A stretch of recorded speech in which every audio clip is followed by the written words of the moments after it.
Now it's getting really, really bad. This is super sketchy. It's a 75 mile an hour speed limit. And that is all she can do, about 60. Come on. Come on. But I don't think it's doing this because it's running out of gas, because it was doing it when I picked it up the other day. But we could most certainly run out of gas. We'll see. 10 miles to go. The car was just 30 miles away from me. It's always been a problem. Welcome to Hoovie's Garage, the dumbest automotive channel in all of YouTube. And a lot of you wonder why I don't buy many Japanese sports cars. And it's really for a simple reason. They're just too good. They don't break all that often, and when they do, it's usually pretty easy to fix, so it doesn't make for very much drama when it comes to YouTube videos. But I think I have bought the exception right here. A 2008 Mitsubishi Lancer Evo 10, the first year of the final generation of the iconic Mitsubishi rally sports car. And this one, well, as you can see, it is rough. And even more unfortunately, it was damaged by some shady shippers just before they delivered it to me. But I do hope this Evo has good enough bones to be saved, because so many of these are just like this. They are hooned to absolute death and destroyed and not worth buying. But this one I bought for only $7,000, making it the cheapest running and driving Evo in the USA. And it does have the manual transmission inside of it. Not too many miles, a little over 100,000 miles, but it was traded in to Carvana, dumped there, and it's easy to see why. But before we get into things, thanks to Aura Frames for sponsoring today's video. And you know that feeling when you look at an old photo and you're able to relive the moment just vividly in your head? Around the holidays, I find myself doing that with this photo taken in 2008, a few months after I got my first iPhone actually, where I'm unloading all of my grandmother's Christmas presents to our family from the 1995 E320 wagon that I had at the time, including goofy Christmas socks stuffed with gag gifts for everyone to pull out. That tradition ended with her passing in 2020, and it's something that I want to bring back for my kids this year. And speaking of photos, an Aura digital picture frame is the perfect gift to share legendary photos of your traditions with the people you love. You can preload the years and years of memories to make the perfect gift. Now, this is not the digital picture frame you remember from the early 2000s. There's no USB or SD cards and no hassle. If your family lives far away, Aura is a great way to share your life with them without them having to see what you're up to on social media. You spend hundreds of dollars on a phone with a great camera, take hundreds of photos, never to look at them again. Aura can help you see all those photos and videos. So celebrate and commemorate all the best holiday memories, and we mean all of them, because Aura has unlimited storage. One of the many reasons it's the best digital picture frame according to Wirecutter, The Strategist, and Wired. And you can save on the perfect gift by visiting auraframes.com to get $35 off Aura's best-selling Carver mat frames by using the promo code HooviesGarage at checkout. That's auraframes.com, promo code HooviesGarage. This deal is exclusive to Hoovie's Garage fans, so get yours now in time for the holidays. Terms and conditions apply. Now, the Lancer Evo came out about 30 years ago as an answer to the Subaru WRX, but it took a long time for them to come to the United States. Many generations, the final being the 10th, which is what we have right here. And they went away in 2015 as Mitsubishi completely lost their minds, and they're barely building cars anymore, at least stuff that comes to the United States. It's a brand that's been on life support when it comes to the US, and many thought they would pull out of the US altogether, but they keep hanging on, keep building crossovers. They now have an Eclipse that is a crossover, which was a sports car. It really doesn't make any sense, but in 2015, they did away with the Lancer Evo in the US, so this is the end of what you could get. Now, it is based on a pretty bare bones economy car that would have started out under $20,000, and this Evo itself, the MSRP, would have been a little over $30,000, which got you a lot of car for the money. As far as the looks, it looks really, really cool with the big wing on the back, the bottom diffuser there, and the overall look of the car, with or without some additions like this shark wing, is pretty cool. This car has been lowered, which is pretty standard. Stock, they ride pretty high because it is sort of a rally-based car, and it looks pretty good from the passenger side. It starts to get uglier on the driver's side. Of course, since it's been lowered, somebody thought they needed to cut holes into the fender, which really sucks to put these little tie-down straps on, because the bumper will hit everything, and it has hit everything, unfortunately. So the bumper, yeah, it looks pretty totaled, unfortunately. But you can see underneath this chicken wire, looks like an aftermarket intercooler because this thing has been modified. It is missing all of its fender liners, unfortunately, of course. And yeah, you can see zip ties here for this side. The Brembo brakes, which are factory, boy, that looks pretty terrible, as do the wheels. And then the car got its own little tattoo right here, the spirit of competition. Don't really understand that one. The louvers are factory, and I do believe at least some of them are functional. And you go down the driver's side, and this is the biggest bummer of the car, I feel like. Somebody tried to break in or get into their car. They dented all this up, and they bent the door frame out. That can be pushed back in. But this is the ugliest cosmetic part of the car, and I feel like this is the reason why I got it so cheap. $7,000 is nothing for one of these, especially with the manual transmission.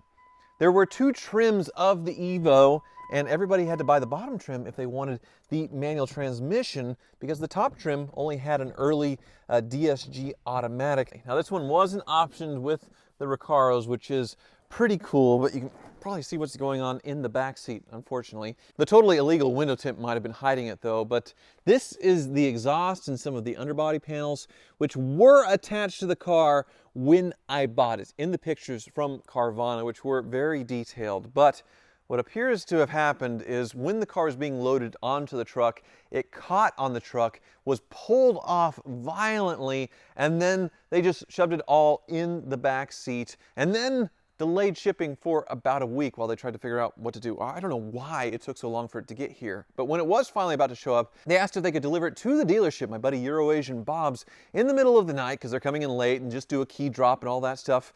And we're like, no, drop it off when we're here, when we can see it. And they did, but they did it so quickly, threw the keys and ran off before we could notice, well, what had happened, and what little bit of exhaust was still there, they had secured with zip ties that failed in all of 5 seconds. So just to get it here back to the garage, we got some baling wire and we were able to pull it back up. But they've done so much damage to the exhaust that we can't put it back right without replacing some parts, unfortunately. So just a little over 100,000 miles on this car, which is hard to believe because it is so beat.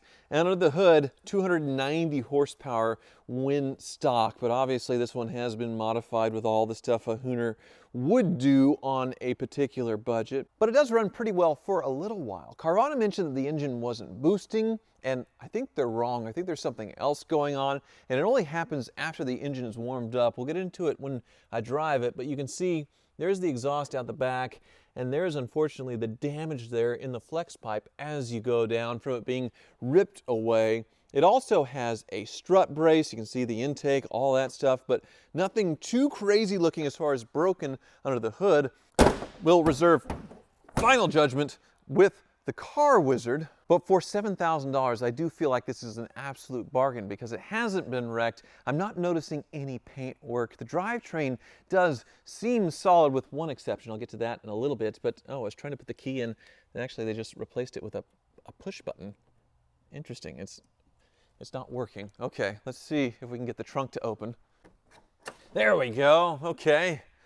Let's see what goodies were left in the truck. Ugh. Well, we have a loose donut, we have a big subwoofer that is actually factory, and then you can see the battery is mounted in the back, which is unique to the Evo. The Lancers, they have them mounted under the hood, as well as the windshield washer reservoir, which, yeah, so you fill up the windshield washer fluid in the back, but sadly the spare is just thrown in here. But you can see nothing in the trunk kinked as well. So this car really is a miracle that it hasn't had any violent damage to it. But there are plenty of things that don't work.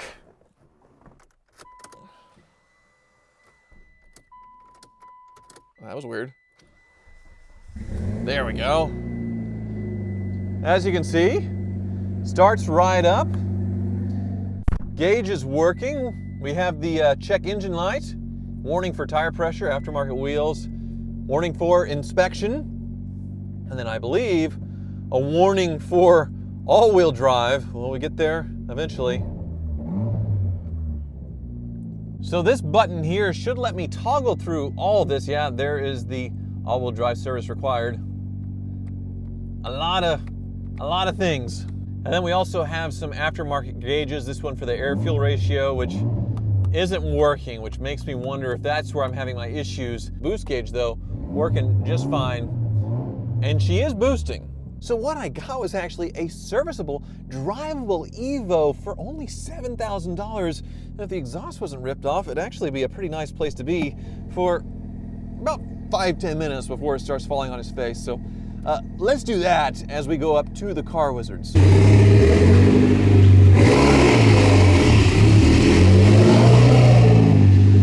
right, I have a straight piped, loosed exhaust Evo, but it is boosting perfectly. Sounds great, tons of power.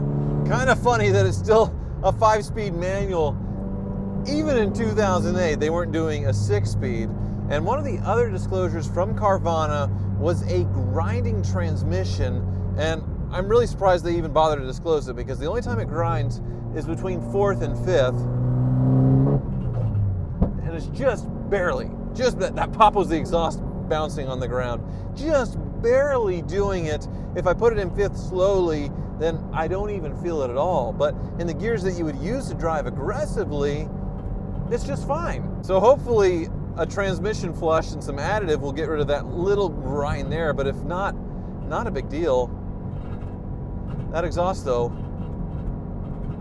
hopefully the baling wire holds together, but now as the car's warming up, something gets wonky with a sensor or whatever, and now it drives like absolute garbage. So let me slow down and accelerate again. It's like we lose a cylinder or something, but see, now it's junk.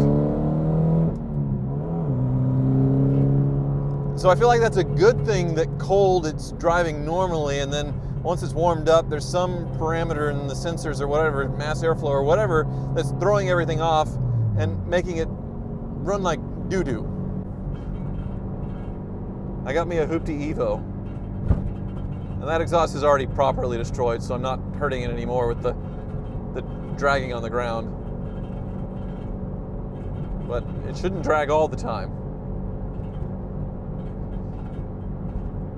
It sucks. The shipper's probably cost about $500 in damage by ripping out my exhaust. And I get it's been lowered and modified and the exhaust probably caught, but still, shippers aren't careful, and they were just so shady about it. It's the rumble strips because we're getting on the highway. As we pull out, and there's a dump truck. One thing you can definitely do if you're having a car shipped, a lot of pictures beforehand if you can, and then a very thorough inspection afterwards with the shipper there. And definitely look underneath, and on a truck, definitely look up on the roof, because a tall vehicle, it can get damaged on the roof and you don't see it right away. A smaller vehicle underneath, it can get damaged as well. The car shipping business is just notorious for all kinds of issues, so you just have to plan on stuff happening. We'll see what kind of stuff happens to the Car Wizard to pile on more.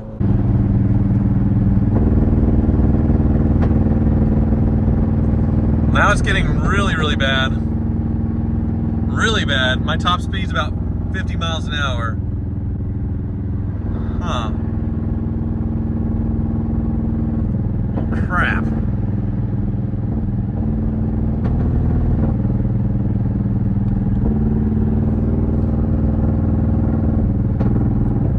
Come on.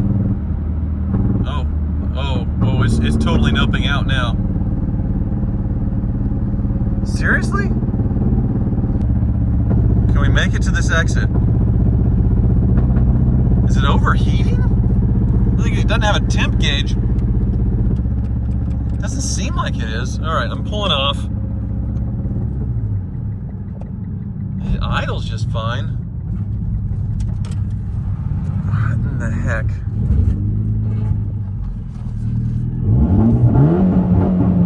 Now it's back. All right.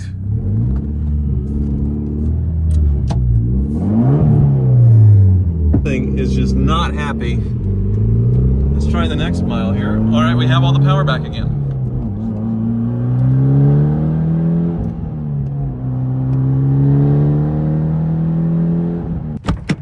Well, the fuel level is low, and I was hoping just some bad gas or something. I was going to try that first, and the fuel door will not release. I've tried prying it with credit cards, with everything. I don't want to do damage, and there's no manual release. The subwoofer's in the way to really see anything, so I'm stuck. I think it has enough fuel to get to the car wizards, but man, this is the worst first drive in quite a while.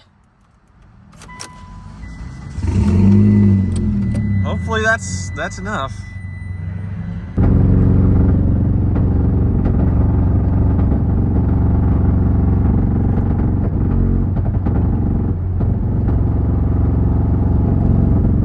So I've learned something with this Evo. When it's really acting up like this, I've got the clutch in, just let it coast for a little bit, let it idle.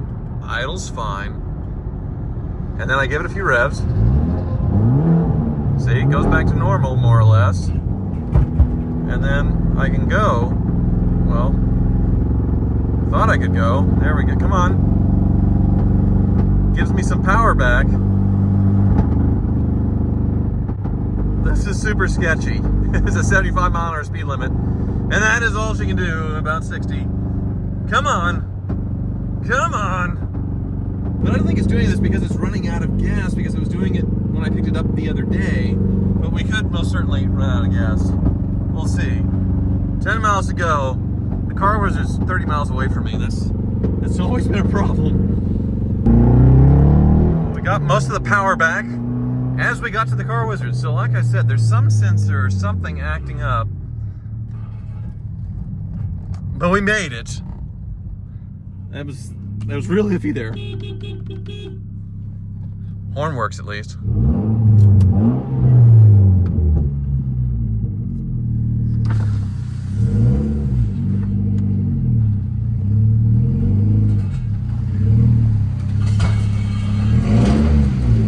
Wizard! What is that thought also? That was modded by the shippers. They ripped the exhaust off. It's not the car's fault. This wasn't somebody's really bad choice, but I was gonna say, it sounds like black ice air fresheners to me. No. It is one sick Evo though, so can I pull it over to the lift? Yeah, go ahead. All right. Now, Wizard, I know it's my calling card to bring cars up to you completely empty on gas, but yeah. it wasn't my fault. The fuel door, it literally won't open. It won't open, and there's a subwoofer in the way on that side to.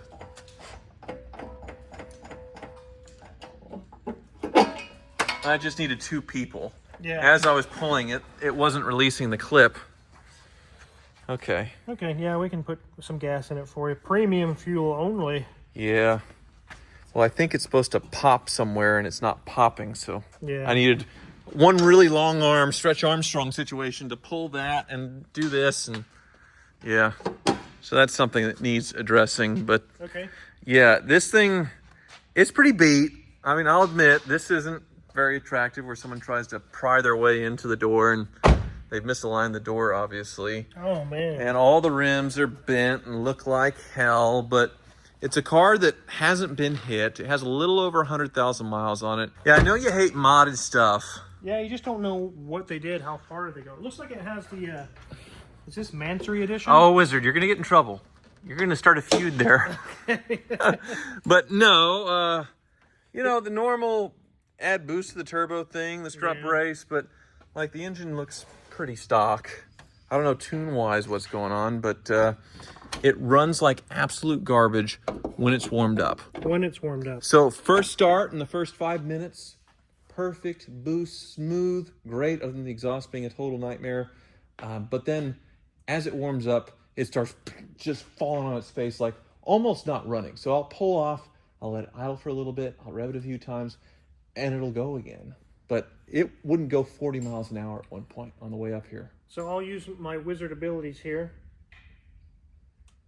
Okay, so when you first start it, it's in closed loop mode. And it runs perfect because it's not running off of any other parameters but pre-programmed parameters. And then when it warms up, it says, okay, let's start seeing what the auction sensors are reading. Yeah. And I have a feeling, I have a bet, you say they ripped off the exhaust. They probably ripped the O2 sensor wiring. Oh, that'd be interesting. Yeah, I was thinking of like getting out and unplugging the mass airflow meter to see if that would default it some way. But then it seemed like it was going to limp its way up here, so I kept going, you know? Well, I'm glad it made it. Yeah. I'm definitely interested to see what happened with this shipping situation. What does this say? Spirit of capitalism? That's a spirit of competition. Oh, okay. Sorry. Yeah. That's you, the spirit of capitalism. You are very much a capitalist, and I think on this Japanese car, yeah, you'll be a baron of repairs. Mm-hmm. I was going to say, it sounds like a friend of a feather here. Anyways, let's get this thing up in the air. Now that it's in the air, I'm noticing the stretched tire here. That is a choice, obviously, a bad aesthetic choice, and not the safest choice. It's terrible looking. Yeah, well, it needs new wheels anyway, because these are pretty toast. The Brembo brakes are factory though. Nice. Yeah, but mods though, we have the underbody panel delete. We have an intercooler of some kind that looks like it's been upgraded, or maybe it's factory. That's factory, but the bolts are missing. It's just kind of hovering there. I don't know why they left them out, but we can definitely put them in. That would be nice. Yep. Obviously, this whole wheel liner business is gone. It's all gone, all of it, which is not encouraging, obviously. Yep. The engine's not leaking or puking anywhere. That's good. No, looks okay. Yeah. Yeah, a little bit there. Looks like an output seal. Yep, they'll have to CV shaft will come out. And look at that. It'll just get a CV shaft too. Oh, wonderful. How about the other side? Yeah. Yeah, look at Oh, yep. the water's gotten in it. The Probably. clamp's missing. It's just fallen off. Yeah. Wonderful. 2 CV shafts already. What about the seal here? It's dry, but we'll just go ahead and put it on anyways. But here's the shipper's wondrous thing that they did to me here. Oh, man. Yeah. But the oxygen sensors are there. They're intact, but you can tell they've been stretched. They probably broke the wiring down inside. Because it pulled the jacket, it pulled this all the way out. It's not good. Huh. This is all dangling. This is a rear O2 sensor. Since it doesn't have a cat, this is kind of like a way to bypass. Okay. But that wouldn't really make it run so terrible. Right. Like this situation here. I bet that this sensor is toast. Look, it pulled so hard it bent the entire bracket. Oh, geez. And now you can see the flex pipe here has now been pulled out kind of like an accordion. Oh, man. So that is completely smoked.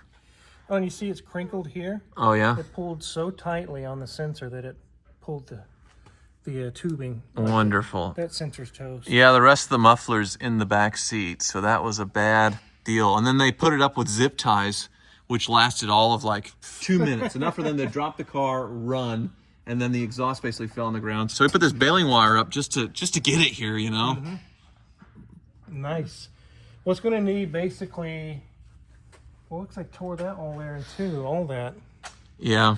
From there all the way back. Whatever that is right off the turbo, I imagine. At least from here up will have to be replaced. Yep. We can rehang this here properly, and then you said in the trunk you have this piece. I have the muffler and everything else, but obviously since it was pulled out about a foot, none of it would go back on. No, it's not going to. Yeah. I would say 3 O2 sensors to be sure. Replace all that's up front there. Reattach everything. That should solve your running rough and your exhaust problem. Okay. Check back here. The brakes are pretty thick. Uh-oh. What's up? Starting to go? Yep. Wonderful. This one has been going for a while. It's leaking its grease out. Ugh. Yeah. Since it is all-wheel drive, that is the party trick with these. So that drive shaft goes all the way back to a rear diff. Drive shaft seems okay. It just needs CV shaft. And this thing came from Ohio, so it has I mean, it's not bad, but definitely a little bit of surface rust and crust going on, but nothing out of the ordinary or anything dangerous, I imagine. No, nothing dangerous. And then this is where the exhaust should hang, right? It should be, yes. You can see where they ripped the rubber mount here. Wonderful. Poopy pants. Yeah, that is poopy pants.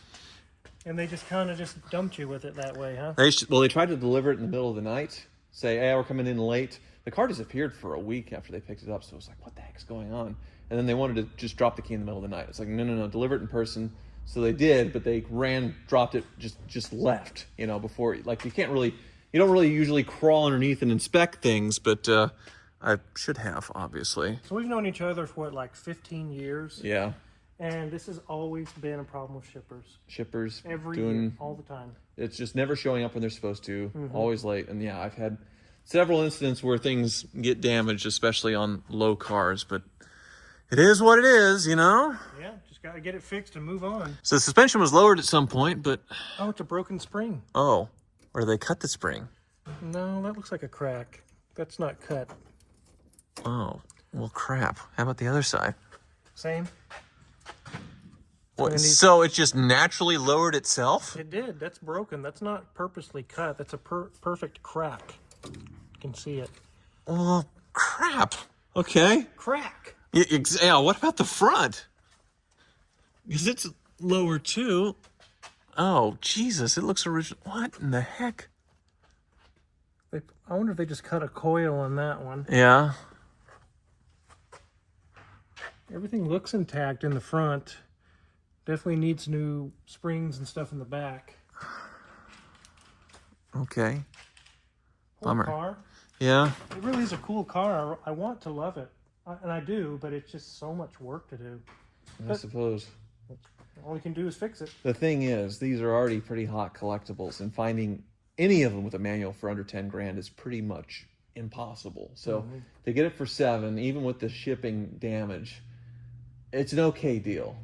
If EVA parts are gettable and not expensive. That's the big question. It's Mitsubishi. They're not really on the radar very much anymore. So I'm curious what parts prices and availability will be like. It'll definitely be interesting to find out. I know someone who will be very excited to work on this. Who's that? Danielson. Danielson? Yes. Hello. Yeah, I definitely love to work on it. Even this one? Even the Hoopty one? Oh yeah, you know, they're not my favorite, but it's a fun platform to work on. So I suppose, but you've been very busy with the Hellcat, which, holy smokes, what a huge difference from last time. The engine is in. It looks like you can turn it on, huh? Yeah, we're waiting on some break-in oil to come in to put proper oil so we get the break-in procedure done properly. Whoa. And yeah, we'll be ready to start it at that point. A lot of work for a little bitty tick. Mm-hmm. That build will not be exciting. No. And then Daniel's son, he just squints and pretends that these are Ferraris, but his real love is Ferrari. So when the 599 showed up, you were pretty happy? I needed some. I needed some Ferrari. Yeah, well, I saw your video, Wizard, so the news isn't great, but let's fill people in, huh? Okay. So coming to a Danielson YouTube video near you, I guess, in the future at some point, right? I hope so, yes. The last video was the Ferrari Testarossa interior teardown and put back together, which went well, but I've been putting off these valve cover gaskets for a couple of years now, and now it's leaking a lot. But you said there's more, right? Well, it's leaking so bad, it actually started going up. The VVT actuator or solenoid is actually going up through here into the plug. So if I pull that plug apart, oil comes out. Really? Yeah. It's wicking, common issue. Wicking through the harness. That's kind of like those Mercedes, remember? The transmission connector would wick oil all the way up. It's doing that. So do I have to replace those solenoids? Yes. And you do all 4. There's 4. And they're around $1,000 a piece. That little thing's $1,000. Yes. And there's 4 of them. Here's the problem. And if I do the valve cover gaskets and don't replace those, then I'm going to still have leaks. Yeah. Yes. Well, it's going to be a running issue eventually because the oil will cause, electrical issues in the harness. Wonderful. Okay. Anything else that you saw when you were inspecting? Well, you got a little bit of seepage from your power steering pump, but nothing to worry about right now. And then, Okay. There's a hose in here. The check valve and hose. Yeah, we got those ordered as well. Wonderful. And your rear shocks are leaking. Yeah, I know about that. And those are very expensive. Mm-hmm. A lot of people just convert the car and do all the stuff, to change. I know it rides so good in stock mode, and then once you dial it to track mode, it is incredible. So I get why it's expensive, but yeah, this is We'll do them on your next oil change. These cars are sort of infamous for their shocks and them being horrendously expensive. So that's a $10,000 thing for the rears, and then yeah, we're looking at $5,000 or more for the engine part. I've kicked the can down the road. I've done the Ed Bullion where he doesn't fix anything for years. He just sort of lets things sort of pile up. And he's recently gone through with his Murcielagos and fixed all the things. And I feel bad because it's leaking a lot of oil. Yeah, I'm going to really start causing problems here soon if I don't address it. Also, your main oil leak actually is coming from your front main seal. That's your biggest oil leak right now. It's dripping out the front. So how do you fix that? You just pull the dampener, and the seal's right there. Oh, okay. It's right there where the belt comes off of it. All right. Maybe even the steering rack to just add a little bit of extra labor on top. Anyway, You don't want to hear that right now. the Plymouth Fury is the one that's fixed and ready to go, right? Yeah, we put new shift shaft seals in it, which is leaking from there. Yeah, you can go away. Yeah. Oh my God. That's why 599s are as cheap as they are, because the maintenance is pretty. It's insane. Yeah. Okay. Yeah. So this one had a little transmission leak, right? And easy fix. Shift shaft seal, put some fresh fluid in it, and it's ready to rock. That's all it was. So I got a bill of not much. I'm actually not going to charge you on this one. It's Christmas time coming up. This is your Christmas present. Well, and then that's. I'll make up That's for it coming. on that. As soon as Danielson's done with the Hellcat, he's supposed to dive in. Y'all, okay. Wonderful. All right. Well, you want to look up some Mitsubishi prices? Yes, let's take a look. And he's shopping for, a Paul Newman Rolex Daytona Cosmograph for $32,000. Well, yeah. No. You got me started on these whole No. Rolex things. I actually No. have one. I want another one. No. What? Well, when you buy one, you have to have more. Well, an Evo's not going to buy you that, even if you found $35,000 worth of stuff wrong. I won't do it. So. You won't do it. No. Well, we might be close here. So the exhaust, I looked up a good used header pipe that comes off the turbo. No new ones? There's no new ones. Okay. I can't get a new one. A good used one is $500. That's just for the short little piece that has the corrugated accordion. Yeah, the flex pipe that has been stretched and all ripped to hell. Wonderful. Okay. And then there's damaged O2 sensors. And to get all this apart and rehang new hangers and put your muffler back on, it's going to be about 5 or 6 hours of labor. There's going to be lots of rusted bolts, lots of damaged stuff. The shippers broke. $1,800 just to get your exhaust fixed. So that's what the shippers did to me. $1,800. Dropped it, ran, and it's on me for not inspecting closely. But they were urgently throwing the keys and running away. So very shady. Very, very shady. Very shady. And we could do on your struts, we saw some broken springs, some issues. We could just do coilovers all the way around. Okay. With labor for $1,700. Not bad. So that's aftermarket as well. Yeah, probably some Bilstein coilovers. Were you able to find any factory stuff OEM, like the auction sensors? It's all aftermarket? The auction sensors I can get. Okay. Yeah, but with the downpipe and all those things I couldn't get. Okay. I am able to get, now we're on to the CV shafts. All of them have been compromised and oil seals leaking. To get all 4 of them replaced and the oil seals, about $1,100. For all 4, that's pretty reasonable. That's not bad. So how much are the CVs themselves? The CV shafts each are a little over $100 a piece. Okay. And So then the oil standard. seals, and then it's a couple, 3 hours for the front, 3 hours for the rear. Okay. So not too bad. And that'll get it sitting right, running right, and... Well, we hope running right, because hope so. right now we don't know because it's running so poorly because of what's happened in the auction sensors. Yeah. So there could be more. And also, there's the all-wheel drive light that's on. There's the ABS and traction control light that's on. So there's some electrical diagnostics to go into with it once it's all running right. So Yeah, we're going to have to dive into that. I won't know what to price on that until we have the part and start finding out what's wrong. yeah, okay. So with the things we are just talking about here, it's around $14,600. The math in my head's not adding up. So that Math's not mathing? no. Oh, I know what I did. I'm still stuck in Bugatti pricing. You're land. being a goofball, is what you're being. Let me fix it here. So what is it really? For $4,600. Okay. $4,600. 4,000. That's still a lot. That's still a lot. I said you can't buy one for under 10, and that car's probably worth about 10, 11 in crappy condition when it's done, and I'll have 11 or 12 into it. So at least you will have saved one. These are so hard to Stomped. find. Yeah, they are hard to find when they're not like completely destroyed. The car's never been hit. It wasn't hooned, and it's not gross. So, I mean, this would be a much better situation if the shippers had not caused almost $2,000 in damage. Yeah. But now I'm in a situation where I can't sell it as is with all that ripped apart. So I have to fix that. I fix that. I have to fix other things. So I'm fixing an Evo. Wonderful. Okay. Yeah, that and the Ferrari might pay for it. The Ferrari too. That's true. God. Yes, I'm getting a Daytona.